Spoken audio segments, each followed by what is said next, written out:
Good evening, everyone, and welcome to the National Humanities Center Humanities in Class webinar series. Tonight's session is titled The Language of Climate Change in an Age of Global Syndemic. I'm joined by Jenny Adamson from Arizona State University. Today is April 22nd. Of course, it is Earth Day, and it's not a mistake that we scheduled this for today. My name is Andy Mink. I'm the Vice President of Education at the Center. On behalf of my team, Libby and Mike, as well as our grad student interns, Hannah and Carly and Josh, I want to welcome you back to the program and thank you for joining us. I feel this, I know you do, but it's getting to be the end of the semester, the end of a long and very difficult year for most, if not all of you. We appreciate you sticking with us, continuing to join us for these evening conversations, and we hope that they also continue to inform your professional work. In particular, I want to welcome Bayram. Bayram's joining us tonight from the University of Puerto Rico. And as someone also on the East Coast with an East Coast sensibility, I appreciated that when he responded to the opening question, he mentioned hurricanes, because on this side of the country, that's definitely one of our biggest concerns. It's also great to see Barsha with us tonight. Barsha's from the Valley Academy of Arts and Sciences in Granada Hills, California. Hey, there's our old friend Jonathan. He's over in Guilford County, just to the west of me in Chapel Hill. And as always, we've got a wonderful collection of Los Angeles educators, including Caitlin, Holly, and Imelda. Thank you so much, all of you, for joining us. The center is, just like you, at the sort of winding into the end of our semester. I'm really pleased that we have made our announcement and selections for the 2021-22 fellowship class. I'm going to drop a link in the chat box just now if you'd like to introduce yourself to them, at least by reading the announcement itself. Seeing the breadth of scholars, the depth of expertise that they bring to the fellowship class each year. And of course, what we try to do in education is connect them and their work with you as educators. And I think if there's any common theme that runs through all of their expertise and authority, it's that they're always trying to make the complicated world we live in just a little more visible, a little more clear. And I think tonight is one of those nights where we're tackling, in some ways, a very big topic, but we're doing so in a way to give you the language and the wordsmithing to better understand how to represent this in your own teaching. All of the work that we share with you tonight can be found in the Humanities in Class digital library. All of you have library cards. That's how you signed up for our webinars. But I also hope that you use this for more than just registering for our live events. Please do make sure that you visit it and check out the webinar resources and the readings that we've provided to support and be a companion for tonight's session. All of these, of course, are located in the webinar series group. This is also where we put the recordings of each session and the PowerPoints after the live session is completed. So if you continually visit that, you'll notice that it's growing regularly. We've also begun to edit the live recording so that you can have access to not only the full webinar recording, but also smaller bite-sized chunks, maybe 8, 10, 12 minutes at a time. These topics then are much more applicable and easy to use in your own instruction, whether it's an formative assessment for your students or a digital assignment for homework or something you might use to have conversation.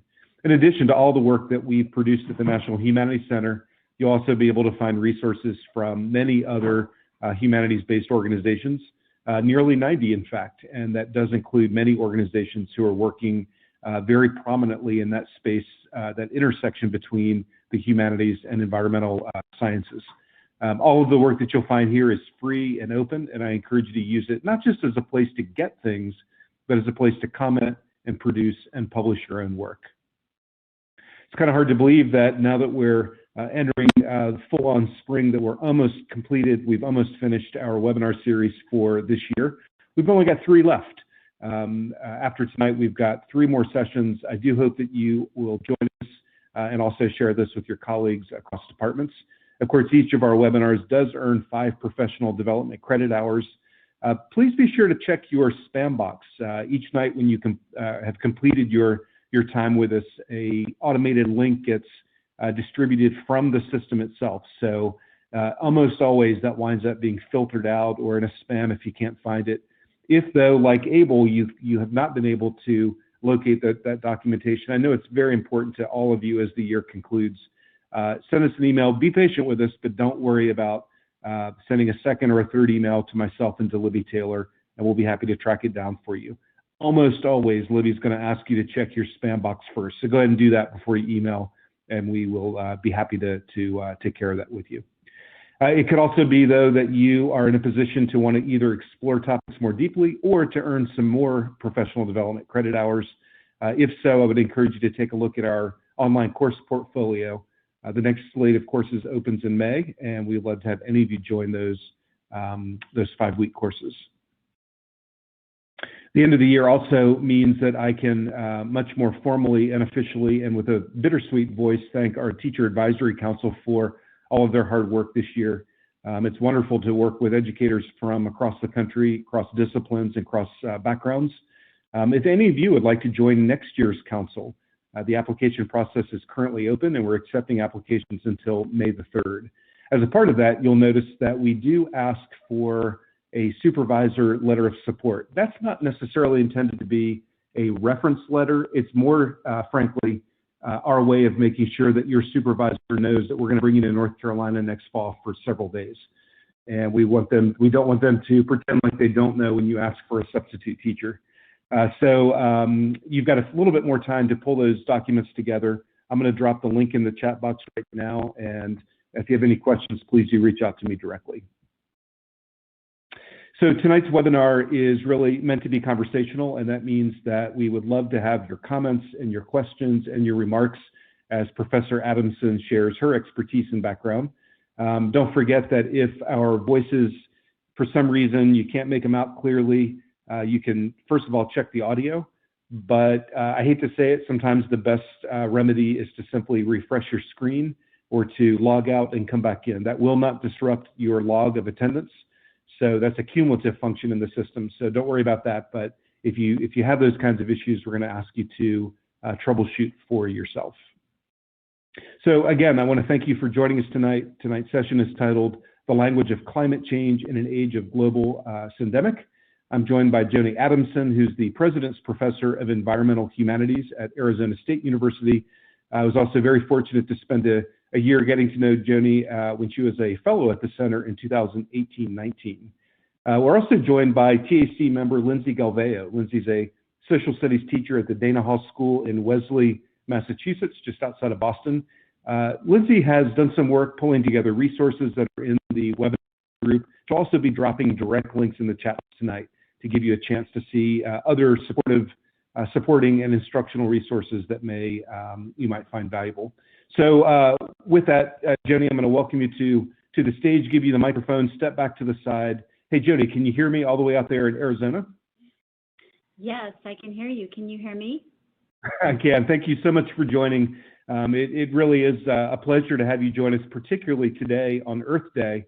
And I hope you don't mind me starting, before you begin your formal presentation, I hope you don't mind me starting by asking a somewhat personal question.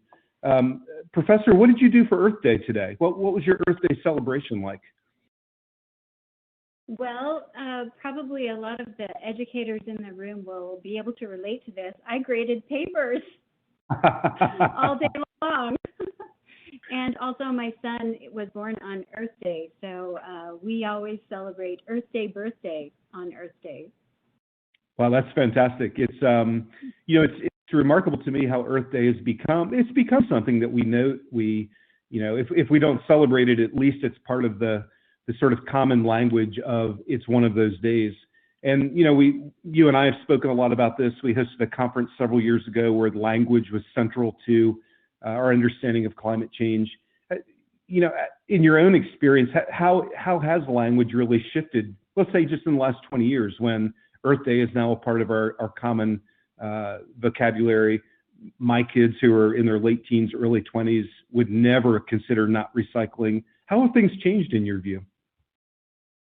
Well, I think that when I was young, and in 1970, when Earth Day got its start, so it's now 41 years old, we did sort of think about Earth Day as just sort of focused on toxins and pollutants and protecting the wilderness as something that we wanted to do for the future. Today, our understanding of environmentalism is so much more sophisticated, and I'm going to talk about this tonight. in large part because of the environmental justice movement. And so I'll talk about this, but the environmental justice movement made us aware that you cannot separate social justice issues from environmental justice issues.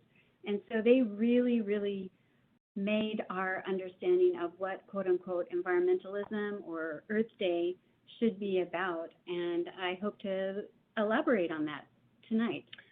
It's such a fantastic point, and I think it also affirms for all the members in the audience, some of whom may teach sciences, but most of whom are largely humanities educators, but they have a role in this too. Climate change is just not in the sciences, and we're really looking forward to you helping us understand that more clearly. Again, Professor, I'm going to be the moderator. I'll be watching the chat box for questions.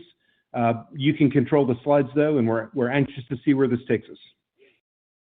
Thank you so much, Andy. Thank you for that introduction. I loved just being able to sort of talk about my own background. I should tell everyone in the room that I have an undergraduate degree in education, and I like to tell everyone that everything I know about teaching, I learned in an 8th grade classroom. So maybe some of the educators in this session will be able to appreciate that. So I'd like to thank everyone for coming out tonight. I know it's a busy time of year. It is Earth Day, so I want to wish everyone happy Earth Day. I've prepared approximately 40 minutes of comments and observations, but Andy tells me that he'll keep an eye on the chat. And so if there's anything that you would like to ask while I'm talking, don't be afraid to, just put your question in the chat, and Andy can present it to me. So I'm going to say, sort of now answering Andy's earlier question a little bit more deeply, that I think that the way we understand environmentalism and climate change has changed dramatically in the past 18 months or so because of COVID. In a sense, COVID has moved through the world, this virus, sort of live streaming, if you will, or revealing the dire truths about many different human conditions and contagions that impact societies and are, in fact, connected. So what made 2020 so revealing is that we are experiencing a kind of interspecies tragedy that is complicated by the disproportionate injustices of gender, race, ethnicity, and injustices exacerbated by climate change and industrial environmental poisoning. But we also now, and I was watching the chat earlier, we also, when we think about climate change, we think about fires, extreme weather, hurricanes, heat, drought, etc. So this is what I would like to invite us all to think about tonight and discuss with me. And some of the questions we might think about, I'll articulate right now, but if you have additional questions, again, please, add those to the discussion in the chat, and we'll talk about them too.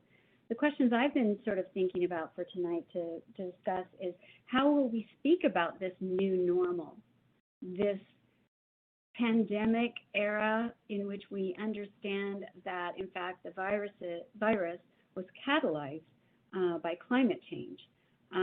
What words will we use to talk about this new normal? How will our language concerning climate change?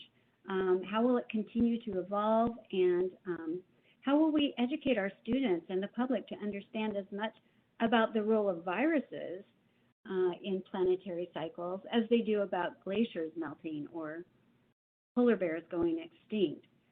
And how will we think about the reasons that social injustices cannot be uncoupled from environmental injustices? How will we meet the challenges we are facing in the next decade, which the United Nations has dubbed the decade of action? So from 2020 to 2030, the UN calls this next decade the decade of action, and we want to talk about the decade of action tonight and think about how we can inspire and motivate our students, especially in this next 10 years.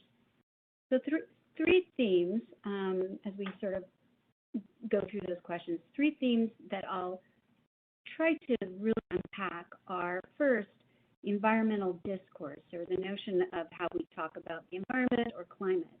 I'll discuss why in a COVID-19 affected world, the language of climate change must now change and evolve to illuminate the connections between climate change and contagions of various kinds, both biological in the sense of epidemiology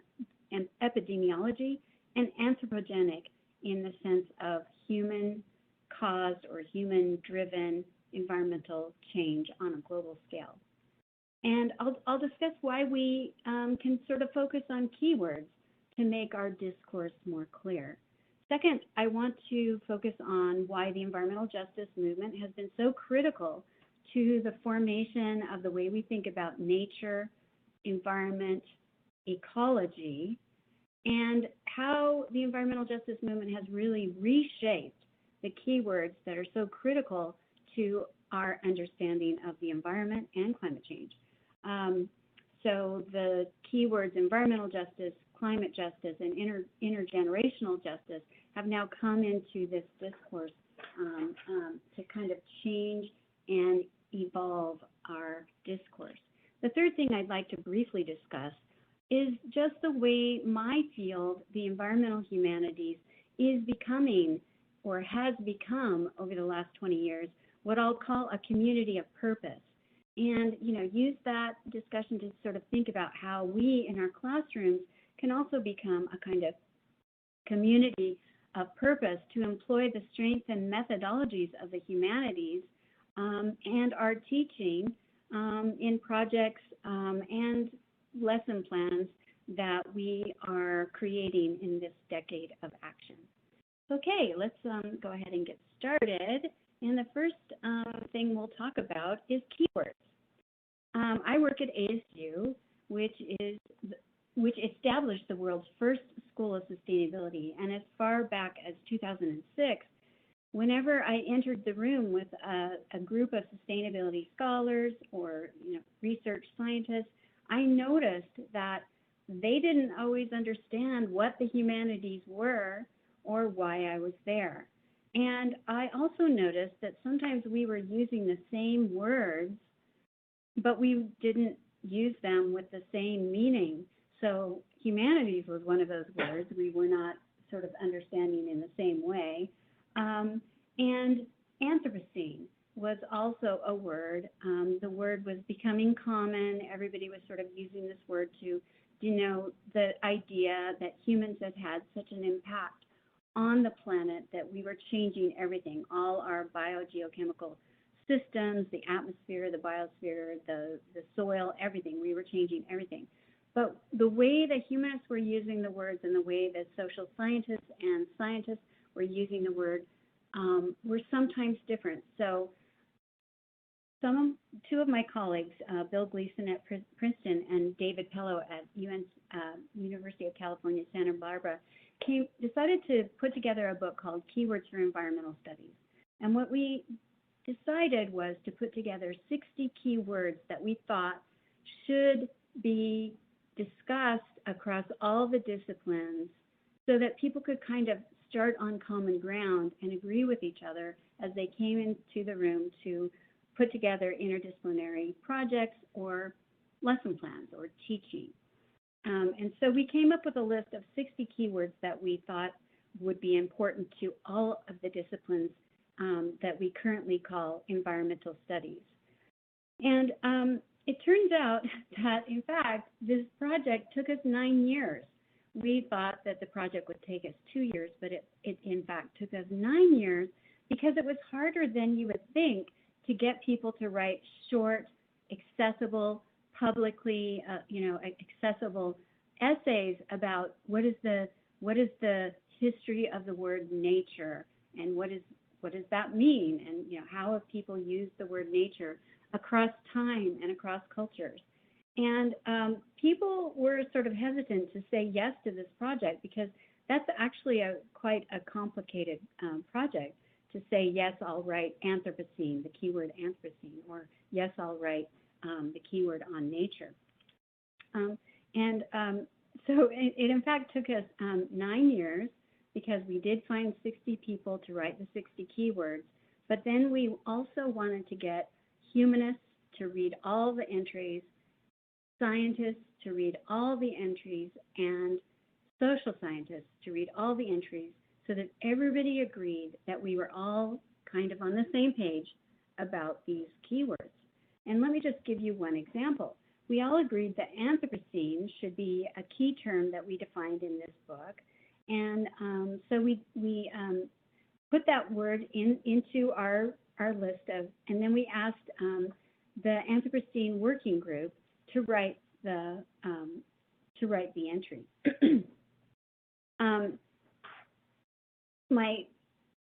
The Anthropocene working group includes Jan Zalowitz, Mark Williams, and Colin Waters. They're sort of the big names in the field of Anthropocene studies. They agreed to write the entry. And they wrote that arguably this French count, the Comte de Buffon, who was working in France just before the French Revolution, had written the first evidence-based geological history of the world. He published it in 1788, right before the French Revolution, and he argued for a final seventh epoch that would be the time in which humans dominated and warmed the earth. So as far back as the late 1700s, people were already talking about this idea that humans were changing the atmosphere, changing the climate. Interestingly, when the humanists in the group read that entry and reviewed the entry, they gave comments back to the Anthropocene working group that said, hey, you know what? If you write about the Comte de Buffon, all the humanists are going to sort of think about that is, hey, isn't that guy that had a big argument and debate with Thomas Jefferson over indigenous peoples? Isn't he the guy that said indigenous people weren't really humans? And isn't he sort of associated with racist ideologies about ethnic groups?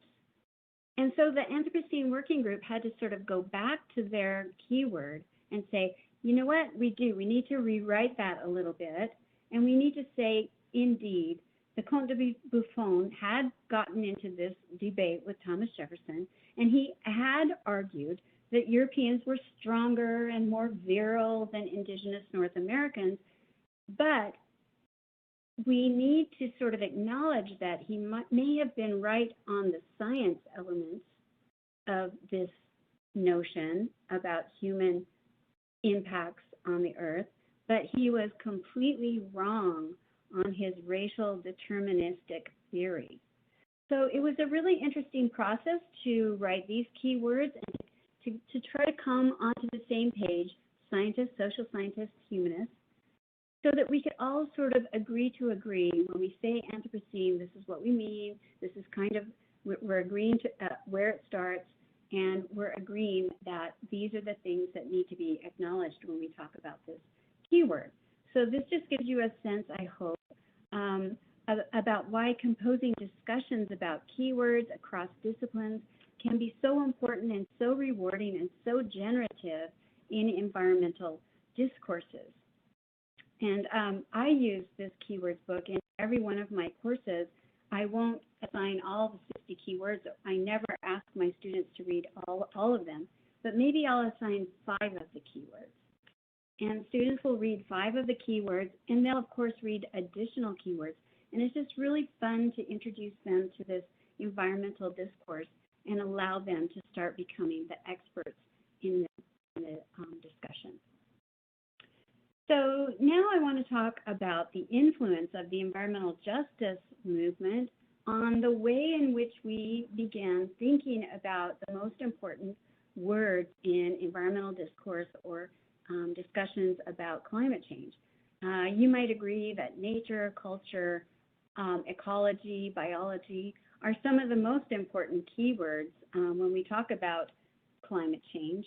But as the environmental justice movement came onto the scene in the early 80s and late 80s, it became more and more clear why we couldn't just talk about environmentalism as something that people do to save the wilderness? What environmental justice communities and environmental justice leaders were reminding us is that, according to them, the way you would define environment are the places where humans live, work, play, and worship in dynamic interaction. So, for example, indigenous people don't even acknowledge the concept of wilderness. To them, the natural world is home. It is not out there. It is not beyond, beyond the village. It is everywhere. It is home. And so those ideas that the natural world was home began changing this notion of wilderness and wilderness conservation.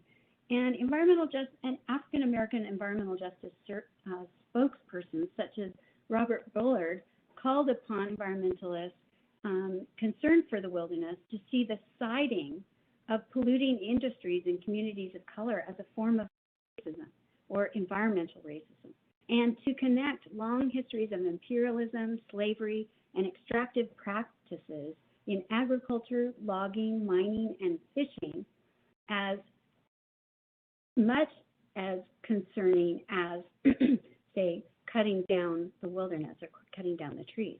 So environmental justice activists were calling upon everyone concerned for the environment, to think not in cliched terms about ecological balance, but in terms of intergenerational justice, resilience, and regeneration for both people and planet. Now, in this year of pandemic, the questions are evolving from the environmental justice movement forward. And as a result of this year, we're raising even more questions about environmental justice and pandemic. And I wanted to just for a couple minutes about a couple environmental justice cases.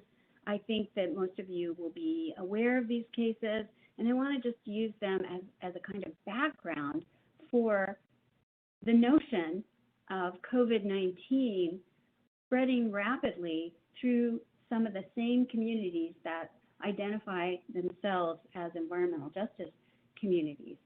One of these communities is in the 85-mile industrial corridor along the Mississippi River in Louisiana, which was first home to former slaves who settled there after the American Civil War. This watershed, which supports some of the most important biodiversity in North America and communities predominantly of color, is known today as Cancer Alley because African Americans were living there, and so this is where polluting industries were located or cited. So that's what Robert Bullard is talking about. And I put a book, Diamond. This is a really, really good book about an environmental justice activist named Marjorie Riger, who literally spent 25 years of her life fighting for her community, Diamond, to be moved away from a polluting factory. And she literally did accomplish that. And in this book, Diamond, the predominantly African-American residents who still live there suffer comparatively high rates of industrial pollution linked to cancer, which in turn, and as we see, and this is where I'm linking it to the pandemic, is that people who live in these places and suffer from diseases that are caused by toxins are in fact seriously at higher risk for infection from COVID. Now, most of you will be familiar with Flint, and it's not difficult to cite a long list of communities like Cancer Alley or Flint, Michigan. You'll remember that Flint, Michigan started noticing that their water was brown, and they discovered that their pipes were eroding and lead was sloughing off into their water. And so literally the whole community was drinking lead. These kind of cases are cases that alert us to the reasons that justice-inflected keywords or justice-inflected notions of, what we should be concerned about when we think about the environment or climate change are so invaluable, and why environmental justice is so critical to environmental justice discourse, or I should say environmental discourse. These keywords give us the historical, ethical, literary, and theoretical tools we need to understand the complex phenomena that reveal the interconnections between poverty, racism, and increased risk of harm from coronavirus. But keywords cannot work on their own. Reading the history of a keyword, even discussing it with our students, will likely not be memorable or motivating to them or to the public. So we know that it is only through telling stories and the affective or emotional impact or the senses, the sensual impact of stories, that concepts and keywords become inspiring, impactful, and memorable.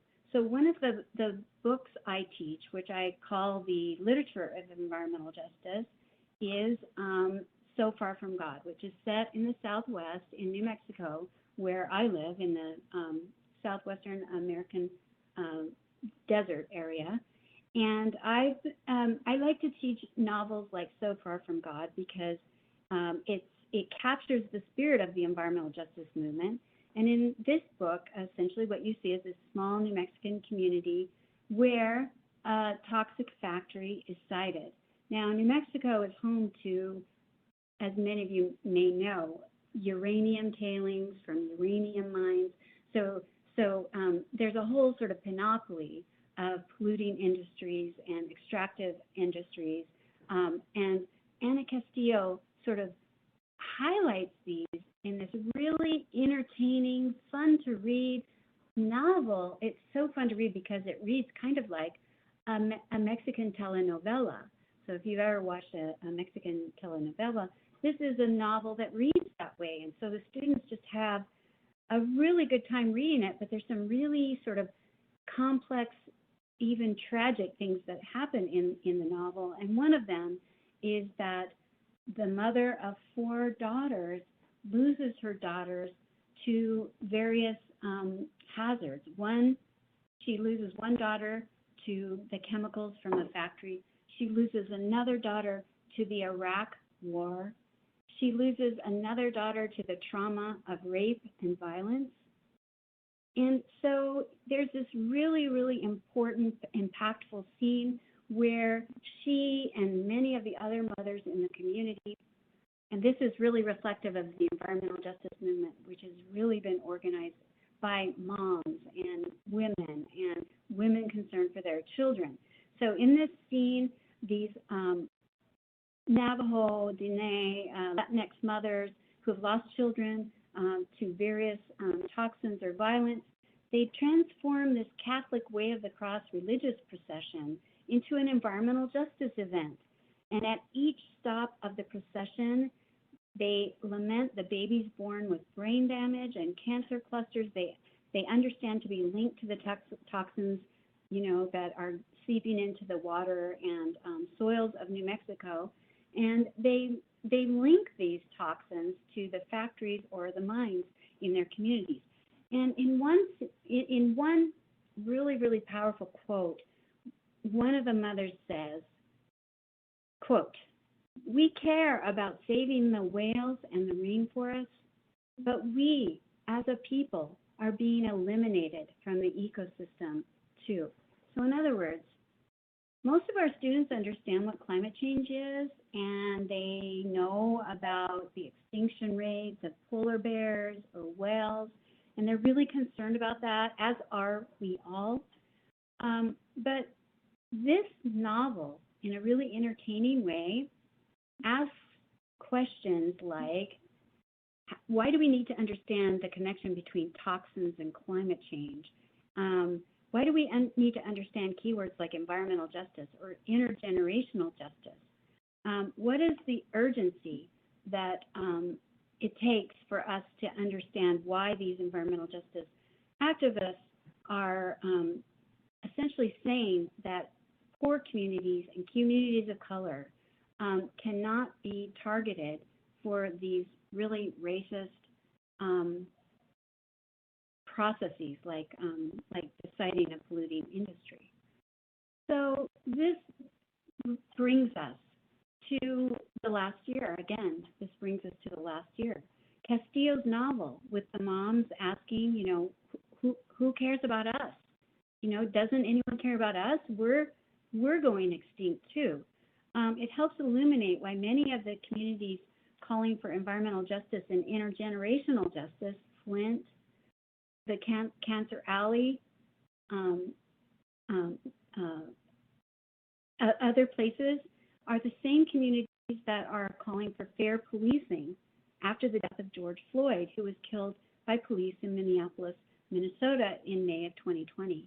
Castillo's fictional mothers invoke the unbearable grief now being felt around the world for George Floyd, who called out for his mama in the last minutes of his life.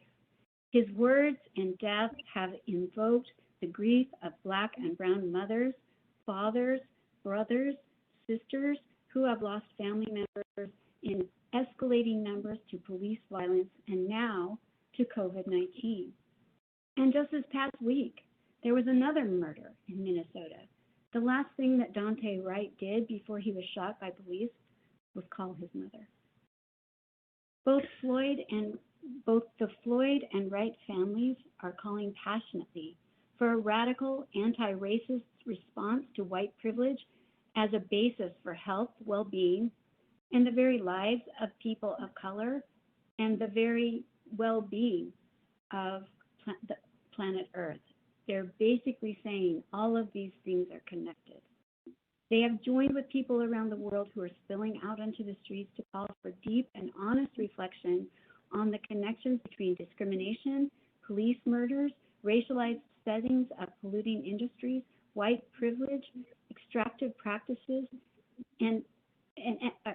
extractive practices that are interrupting biospheric processes, accelerating climate change, leading to extinction, accelerating extinction rates, and giving expression to a spreading pandemic, which is, of course, the pandemic is, of course, linked to human encroachment into wild places where there are animals who have viruses in their bodies that are not bad for them, but when they jump the species line into humans, are bad for us.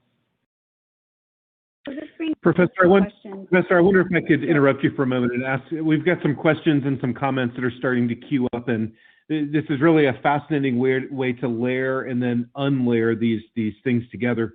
So I wonder if you don't mind responding to a couple of questions. Yeah, I'd love to. Yeah, great. The first question is, I noticed some comments from Ashley, who is in Alabama, and Ashley noted that you mentioned storytelling both as a verb and as a noun. The stories that we tell and the ways that we tell those stories. Is part of what you're suggesting that whether it's to understand it better or to encourage behavior change, that one of the most effective strategies is to reduce these kinds of huge, abstract, long view terms to the personal and intimate narratives and vignettes of people who are suffering because of these things? Is it reducing it to the individual? Ashley, that is such a good question. That's exactly what I'm saying. I'm saying that keywords are important for us to understand environmental discourse and to understand the processes of what's happening to the planet and why the planet is warming and why species are dying. But basically, what it gets down to is that humans are causing these global scaled processes. And so if humans are ever to change, then we're going to have to tell stories, because what makes us care, what makes us inspired, what makes us motivated, and what makes us have hope are the stories.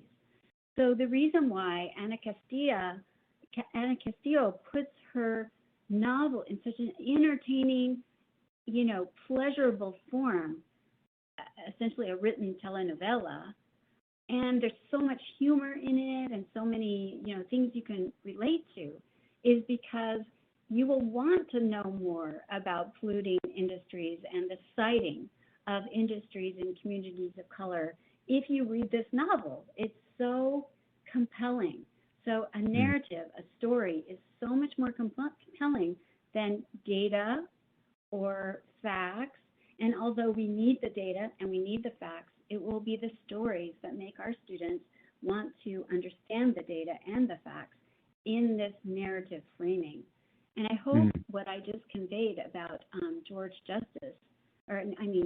Floyd, or justice for George Floyd, is that story about him calling out for his mom, and also Dante Wright calling his mom, that story has been so important to everything that's happened in the last year, because people have just been outraged, and they want justice. They want justice for George Floyd.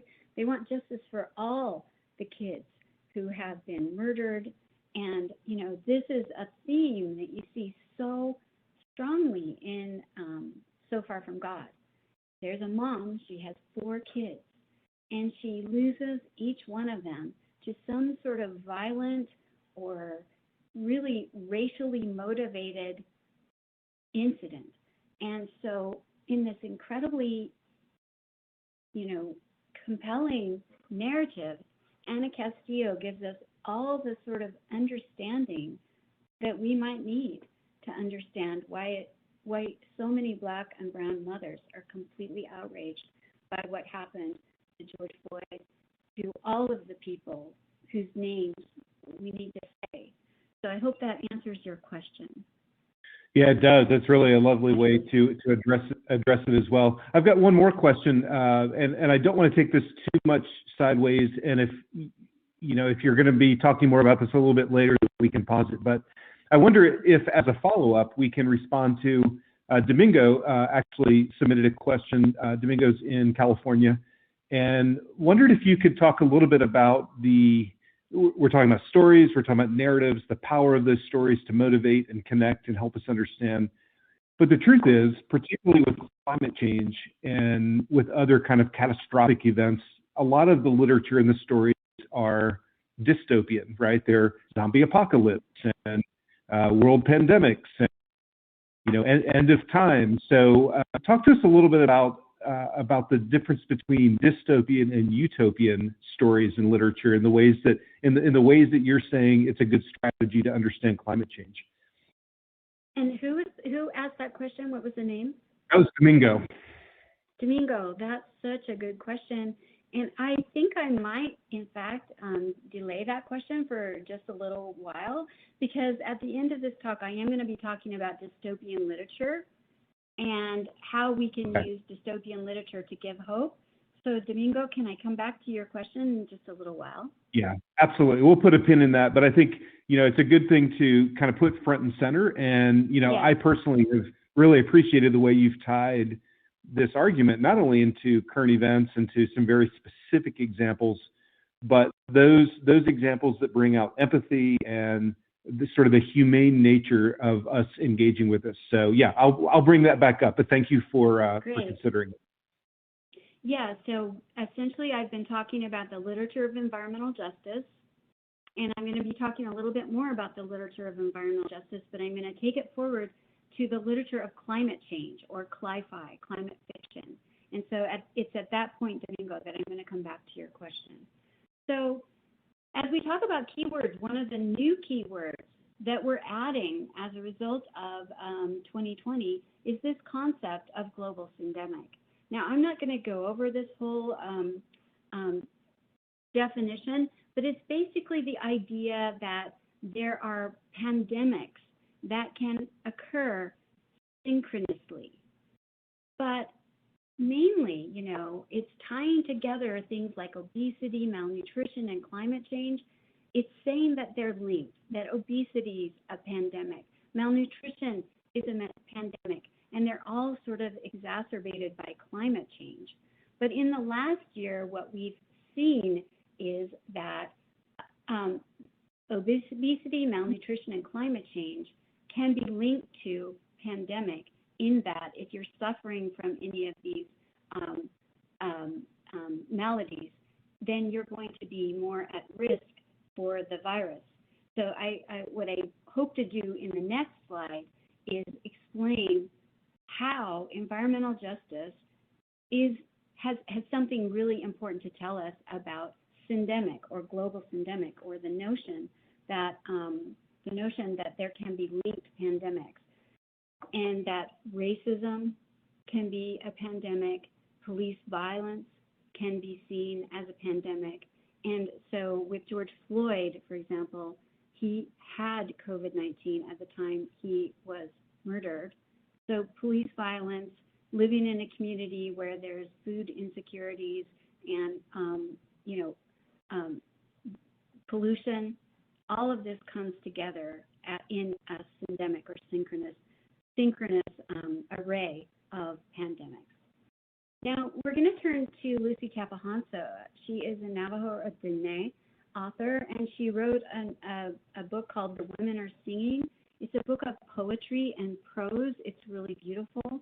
It talks about the origin stories of the Dene, or Navajo, as they call themselves, Dene, meaning people.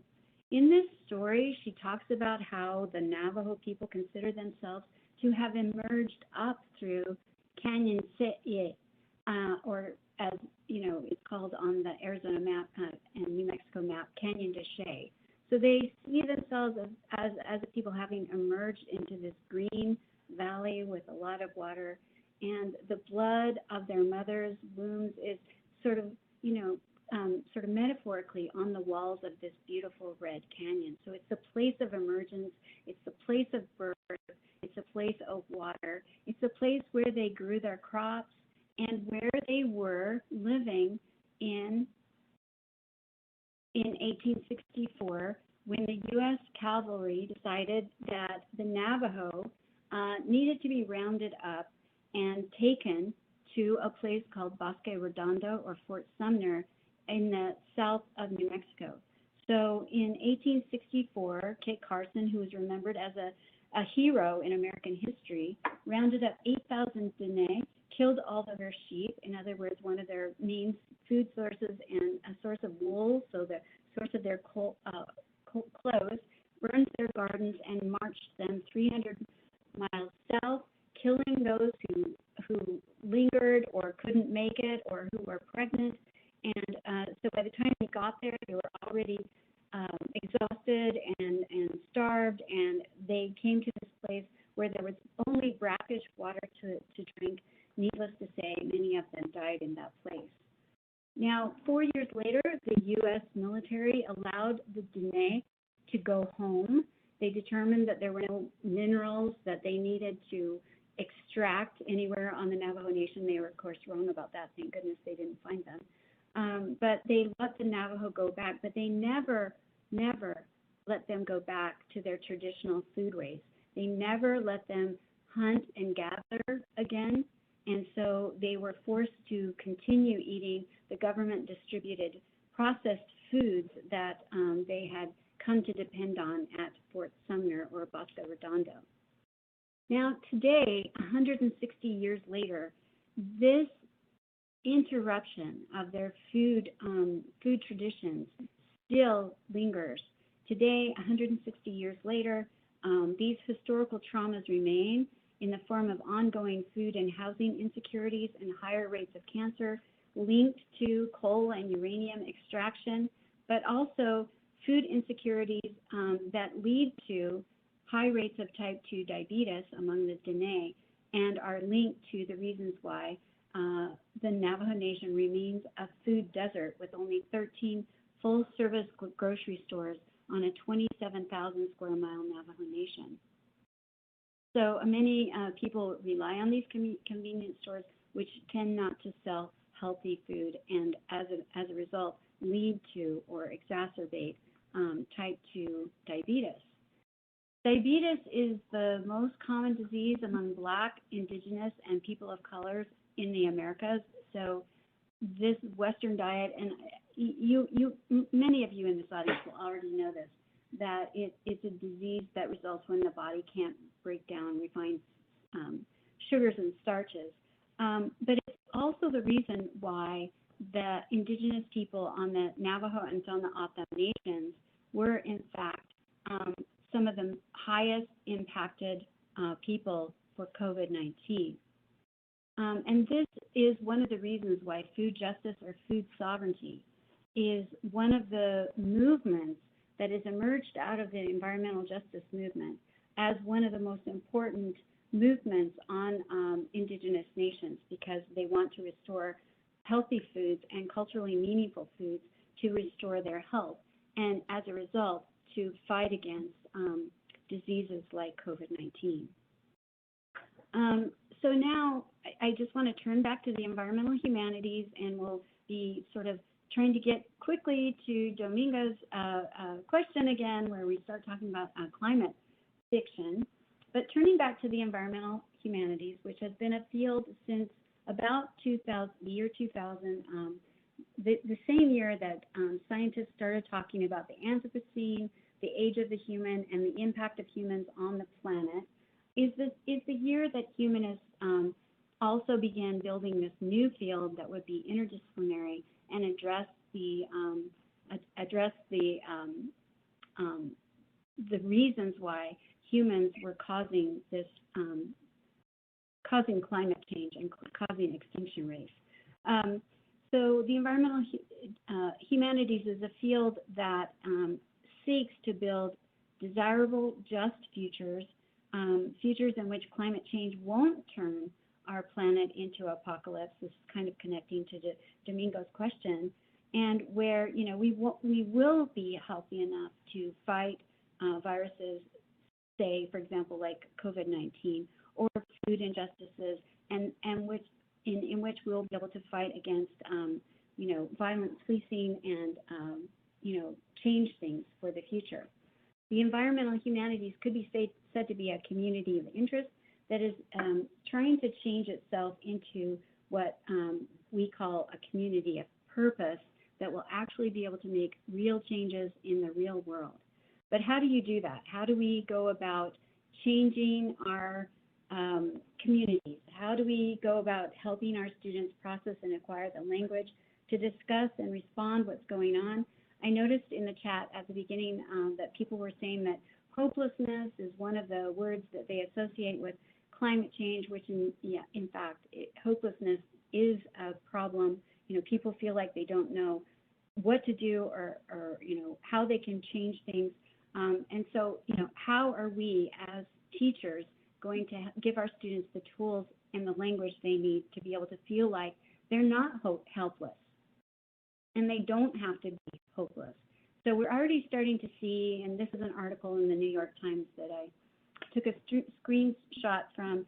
It basically shows you that teachers are already collecting all the teaching ideas and resources to help students make sense of the George Floyd protests. So how are we also going to make sense of Syndemic? Well, environmental humanists have looked at some of the science platforms at the global level of the United Nations, at Future Earth, and UNESCO.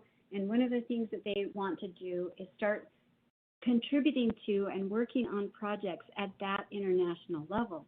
So one of the things that we have done as a global group of scholars and researchers and teachers is to form this network called Humanities for the Environment. And we have 8 observatories around the world, one in Africa, one in South America, one in Taiwan, one in Europe, North America. There's 8 altogether, 8 observatories around the world that are working together on various projects that we hope will, in fact, contribute to concrete change in the world. Right now, the United Nations is telling us that we need to, in the next decade of action, meet our goals on 17 sustainable development goals. And so we put together a project on food systems and Syndemic that I hope will sort of illustrate, based on the presentation so far, how we're linking project-based work in the world with our teaching. So one of the things we've done at ASU and the North American Observatory is put together this project that seeks to address the Sustainable Development Goals for food and food systems. We're putting together a project that designs principles for a sustainable and just food system, brings stakeholders from all across the valley in Phoenix together, from indigenous chefs to farmers and food market designers and grocery store owners. In other words, we're going outside the community, outside the academy, into the community, working with people who are really working to build just and sustainable food systems. And we're experimenting with things like whole food labs engaged in communities that are seeking to change their food ways. So in the next year, one of the things that we've done is we've gotten a Mellon grant to bring 5 universities from around the world together to work on teaching teachers how to teach in the age of climate change and global syndemic. So what we'll be doing with this seminar that we're putting together is bringing early career teachers together to learn how we're going to be flexible enough and interdisciplinary enough where we understand the keywords of the sciences, the social sciences, and the humanities, and how to sort of put all of those together with stories and teach for the next generation.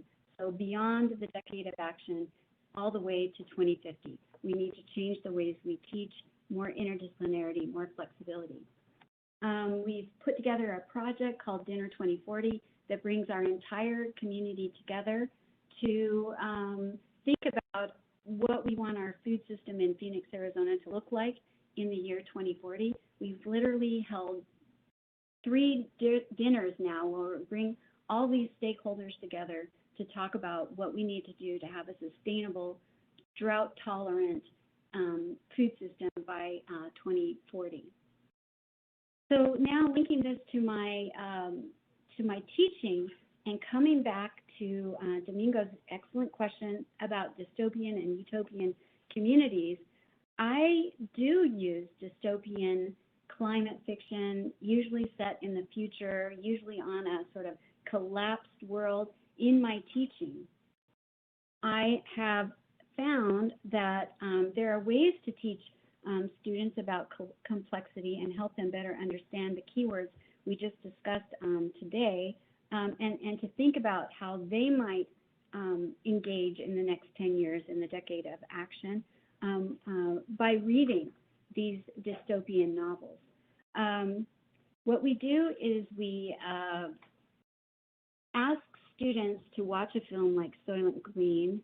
Hopefully a lot of you in the class have seen Soylent Green, but we connect it with other films like Cloud Atlas. So if you've seen Cloud Atlas, then you know that Cloud Atlas takes the dystopian food system collapse themes of Soylent Green, but it brings them together with colonization, imperialism, slavery. It links the histories back to those environmental justice themes that environmental justice activists want us to think about when we think about why have our food systems gotten to this point where we're eating processed food and we don't know anything about where our food comes from. How did we get here? Cloud Atlas is actually a better way to teach about collapsed food systems, in part because it links it to slavery and imperialism and the environmental justice themes that we already talked about. I also use speculative fiction and film like The Wind-Up Girl. The Wind-Up Girl is a novel by Paolo Bacigalupi, also taking on the issue of food systems in the future. And it looks at the future of food, and it asks people to think about these questions that are really, really important to Paolo Bacigalupi. And I don't know if Domingo's maybe read one of Paolo Bacigalupi's novels, but all of his novels ask, do we want the future to look this bleak? Do we want it to be dystopian? How can we take action now to avert an apocalypse? And so instead of teaching these films and novels as opportunities for my students to sort of read and understand the plot, we use these as opportunities to think about, quote unquote, case studies. So a case study, just like Flint, Michigan, a case study, just like Minneapolis, Minnesota. The Wind-Up Girl is a case study in the future of dystopian, collapsed ecosystems and food systems. And I ask my students, how can we avert dystopia? How can we avert apocalypse? What do we need to do to get to the future in a much more desirable, just, and sustainable way? And so in these classes, Jenny, go ahead. Yeah. I'm sorry to interrupt you, but this is an urgent question. This one comes from Andy in Chapel Hill. I'm going to go back to that slide you just had up. So okay. I was just struck. I literally sat up in my seat when I heard you say what you did about dystopia, because the implication was, the assumption is in your statement that the dystopian endgame is not necessarily the way it has to play out. Can you elaborate just a little bit on that? Well, first I would just want to say, yes! Who said that, Andy? Andy in Chapel Hill. Andy in Chapel Hill, welcome to my world. That's me, thank you. Oh, yes.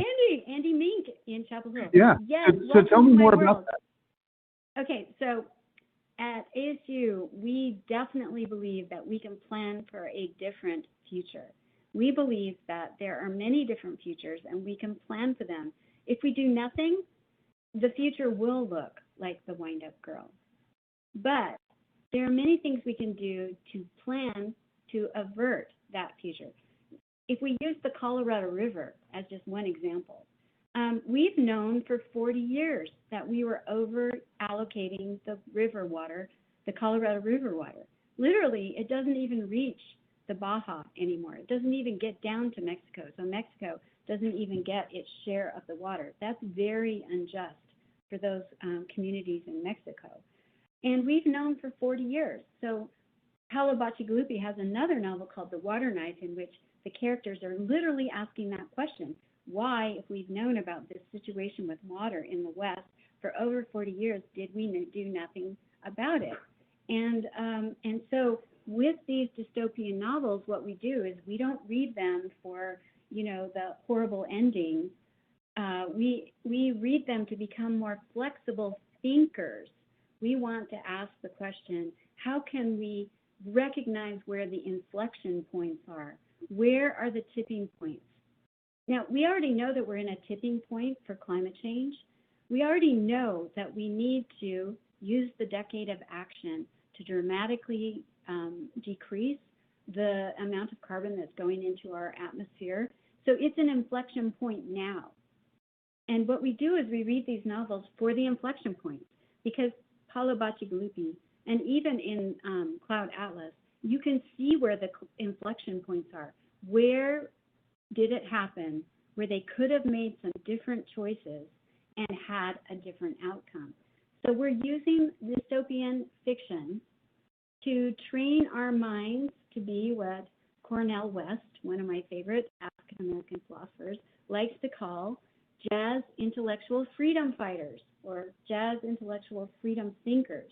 We don't just read to understand the plot of the novel. We read to become improvisational and flexible in our thinking, interdisciplinary, to recognize inflection points and hopefully avert them, just like they do sometimes in science fiction or science fiction novels and films. So that's what we're doing with the dystopian. And I guess I don't assign utopian novels. So Domingo, that's back to Domingo's question. I don't really assign utopian novels. We do always read these dystopian novels, and we look for the inflection points, and we look for the ways in which we can avert.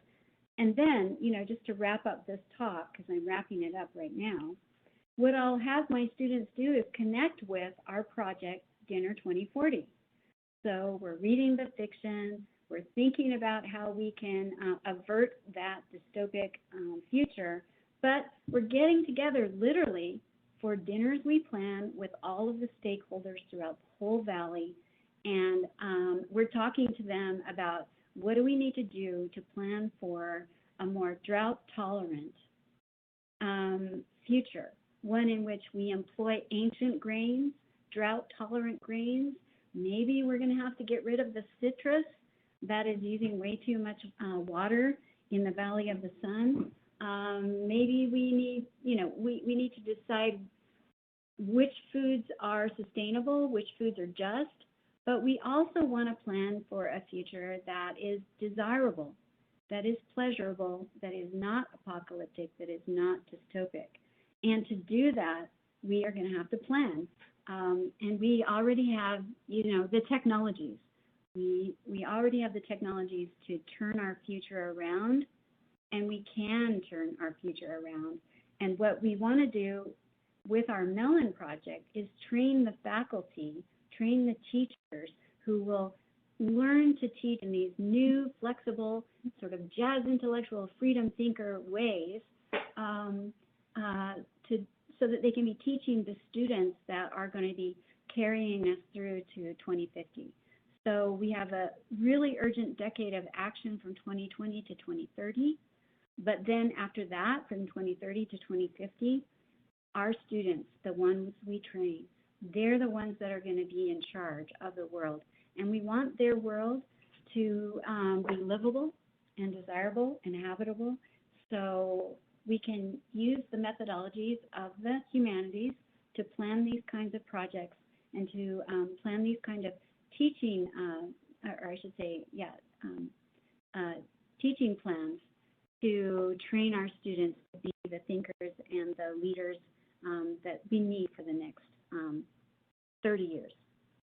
So that's pretty much all I have for today. I don't know if other people have more questions. We do. We've got a lot of questions that have queued up. Thank you. And, Okay. I really do appreciate, I appreciate, too, this notion of using the dystopian literature as a case study or training wheels to, sort of imagine, it's a simulator, right, where you can imagine where things are going to go wrong, and then you can identify and be inspired to actually make substantive change.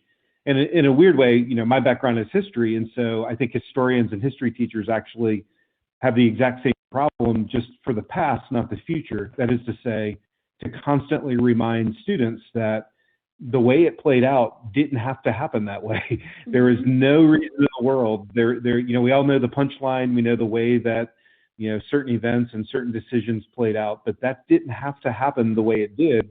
And in fact, every single day, every single person on this planet wakes up and puts their shoes on the floor and starts making choices.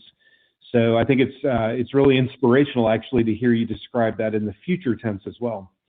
I'm curious.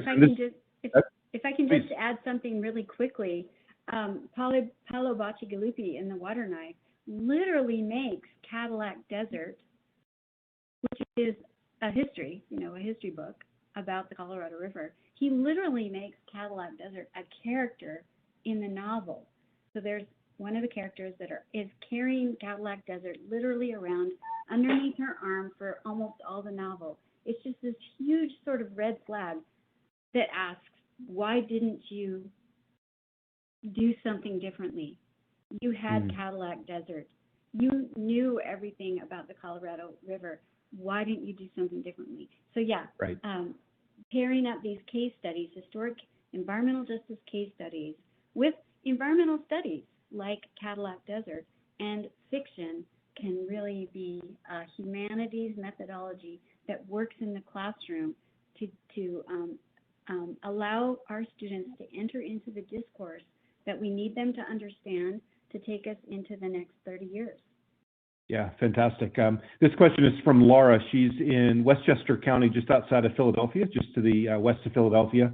Laura's wondering if you can talk a little bit about the ways in which your students at Arizona State respond to this conversation. You know, you're teaching kids who just a few years ago were likely in the classes of many of our audience members. So when these, you know, late teens, early 20-year-old students come to your class, how do they respond to this kind of work? Well, I have to say that, you know, with courses that like mine, which all have the identifier environmental on the, you know, in the title, they may be self-identifying them, you know, with the title of the course and coming into the class because they're already interested in environmentalism or climate change or, you know, sustainability, which is a big major at ASU. We have a huge number of sustainability students.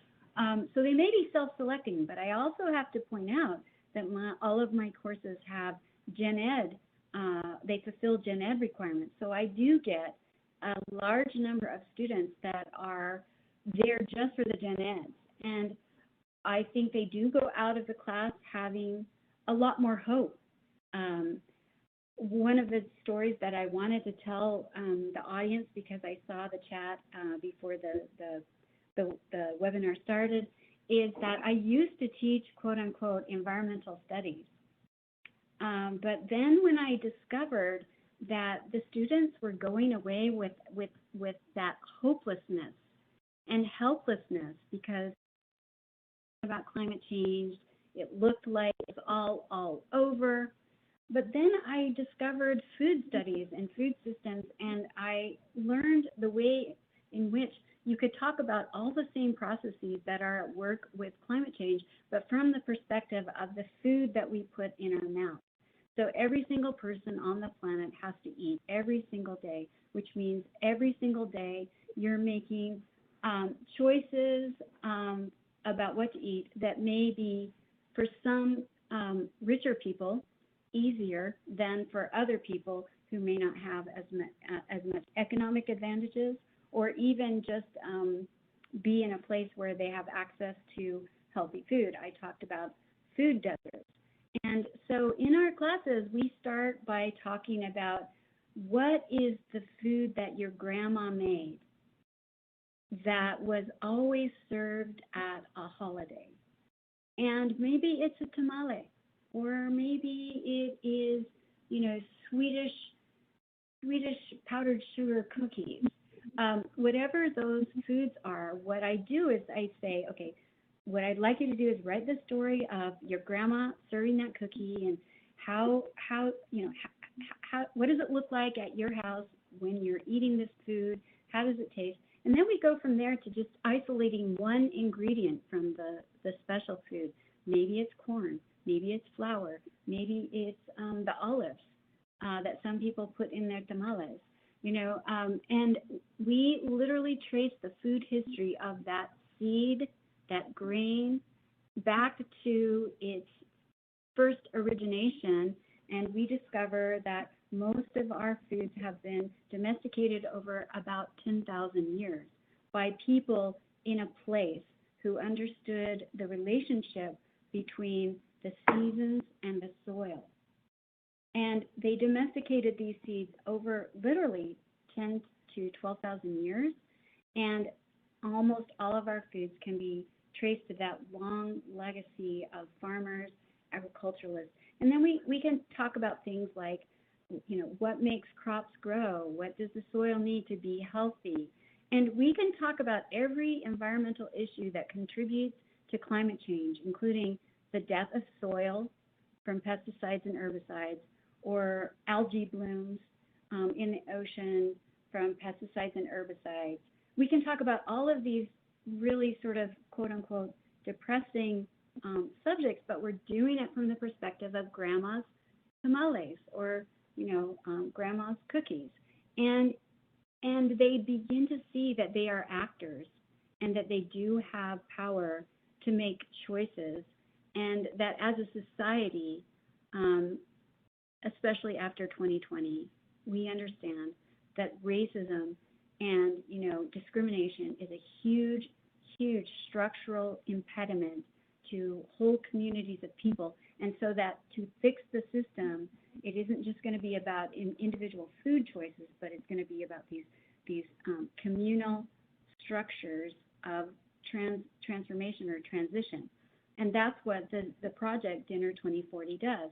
It is a template for a community dinner that will bring people together to talk about the future of food. And we've literally uploaded this template onto our website, the North American Observatory's website, so that any community anywhere in the world could literally put together a Dinner 2040, you know, if they were interested in the project or talking about the future of food, which is the future of the planet. So that was a great question, Laura. Great. Here's the next question. This one's from Jim in Macomb, Illinois. Jim is wondering if you can speak some to the responsibilities and or denial from corporate America. Where does industry stand in this conversation as you presented it?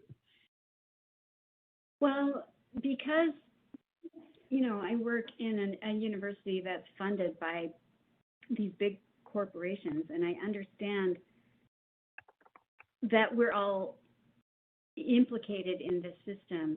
One of the things that I like to point out is that a corporation like Walmart, which you would sort of maybe think of as a quote-unquote bad actor, turns out to be an actor that is really making impactful, sustainable changes.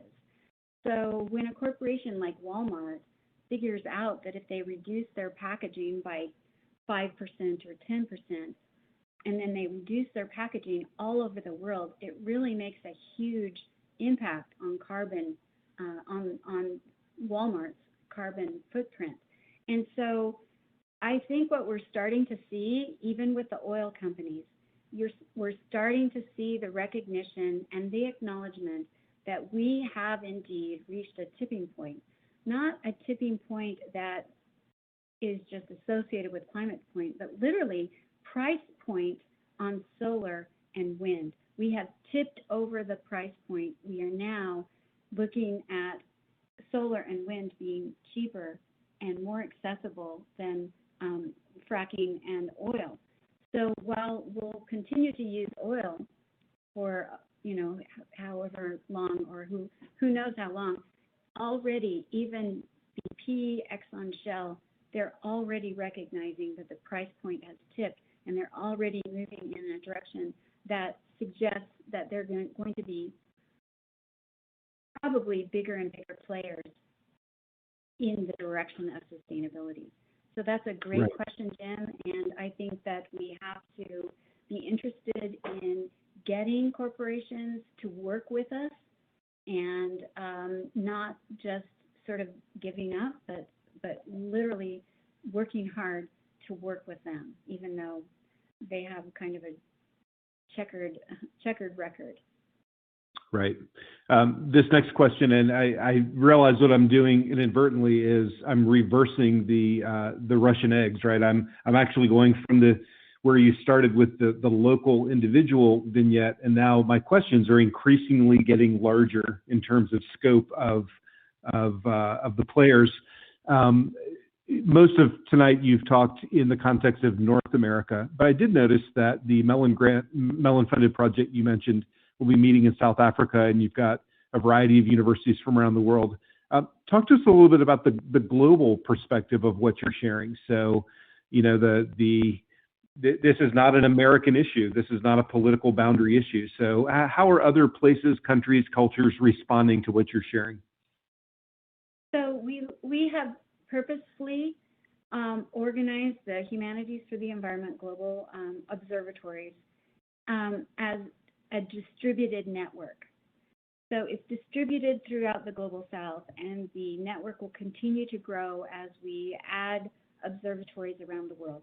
We were just recognized as a founder for the UNESCO program Bridges, which, you know, I won't go into all of the sort of details of Bridges or the UNESCO level, the UNESCO United Nations level at which we're working, but suffice it to say that we are international players in a distributed network that is going to hopefully have more and more impact on literal sustainability-oriented projects that help us achieve the 17 Sustainable Development Goals that are part of the Decade of Action, that are sort of the focus of the Decade of Action.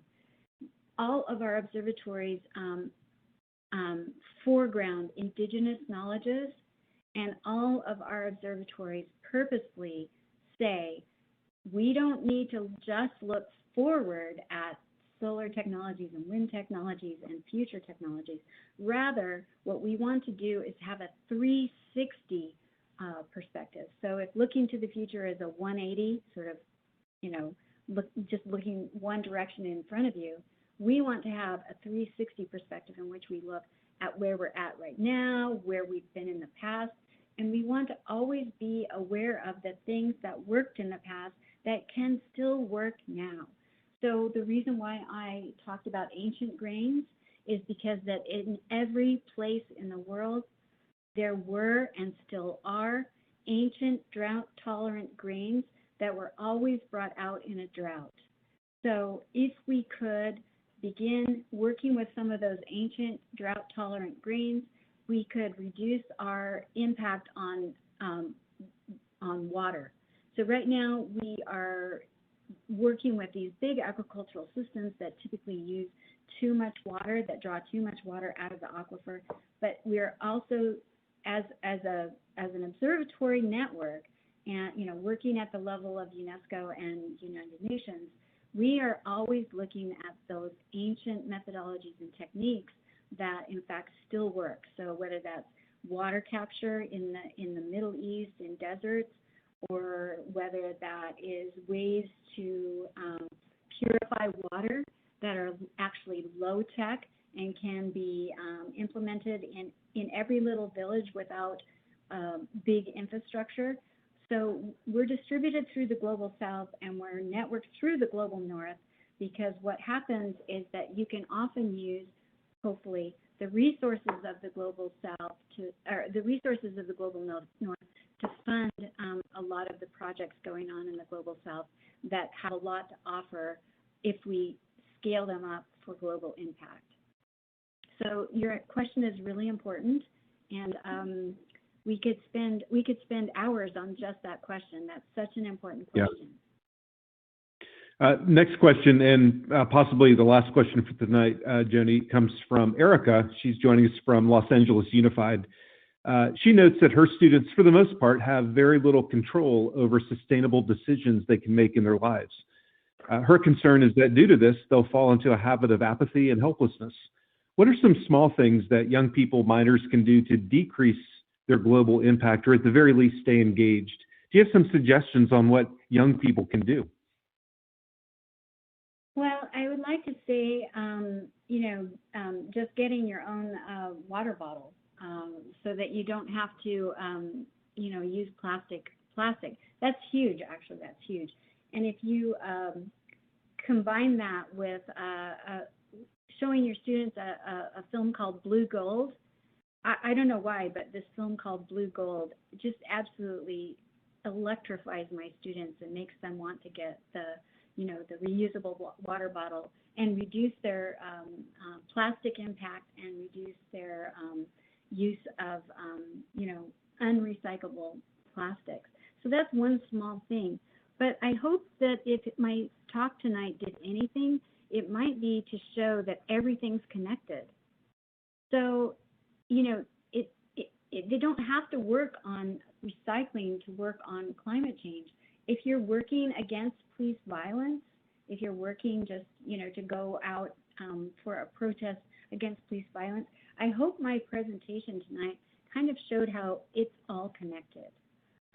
Essentially what we're working for is a just, equitable, diverse, and inclusive society, because without those elements, we can't have an ecological and habitable planet. So when we think about a future that is sustainable and is habitable, it has to be a future that is just, equitable, diverse, and inclusive. And so anything you're doing to work towards a just infrastructure is something you're actually doing, not just for people, but also for the planet. I hope that helps to answer your question, Erica. I think it does. Professor, I can't thank you enough for sharing your insights tonight. In my view, it's the folks in the audience tonight. They're going to go and represent this with all the students that they teach and their parenting. And this is the connection that I'm so grateful that you're able to make with us. Thank you, Jenny. Oh, thank you. It's just been my pleasure. Thanks to everyone who came and asked such great questions. I want to thank Lindsay Galveo for also joining us tonight and being in the chat box, sharing a lot of great resources that I hope you found helpful. And I want to thank all of you for joining us tonight for this webinar. I would like to remind you to please consider applying for the Teacher Advisory Council. I put the link back in the chat box, and follow our social media to get updates on new opportunities and activities for the coming year. That does include, by the way, next year's webinar series schedule. I do hope to see you at one of our three remaining webinars. The next one is scheduled for April the 27th. I'll be joined by Edith Gellis from Stanford University. She'll be sharing her work on Abigail and John Adams' Portrait of a Marriage. Thank you again for joining us, everyone. Have a great day at school tomorrow. We'll see you next time at the Humanities in Class webinar series. Good night, everyone.